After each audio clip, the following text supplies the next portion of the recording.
شاری کەرکووک کۆڕێکی تایبەت بۆ یەکێک لە شاعیر و نووسەرەکان کە ئەویش ئەیوب پاموکچیە کە یەکێک لە شاعیرە تورکمانەکانە سازکرا لەگەڵ خوێندنەوەی چەند پارچە شێعر و چەند تێکستێکی خۆیدا لەگەڵیشیدا ئاماژەی بە هەمئاهەنگی نێوان شاعیرانی تورکمان هەروەها شاعیرانی کورد کرد کە مێژوویەکی دوور و درێژیان لە شاری کەرکووک هەیە.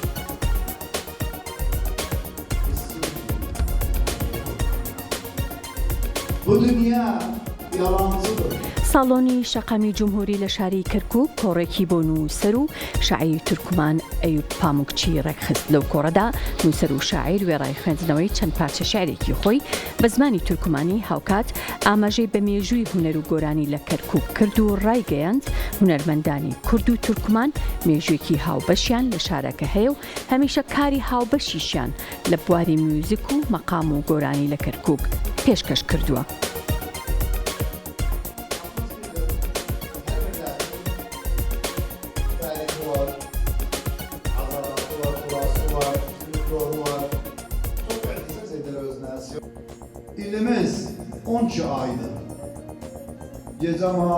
ئەمڕۆ لە ساڵۆنی شەقامی جمهوری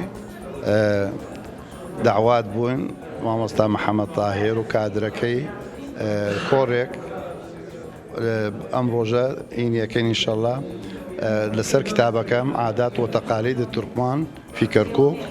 لەم کۆڕە قسەی عادات و تەقالید تورکمان چی بوو چی نەبوو، خۆریات و ئەدەبیاتیانش نەختێ شعرش هەیە لەگەڵی خۆریاتە خوێنم ئینشاءڵڵا. فلەکسەن بالعیتەبێدا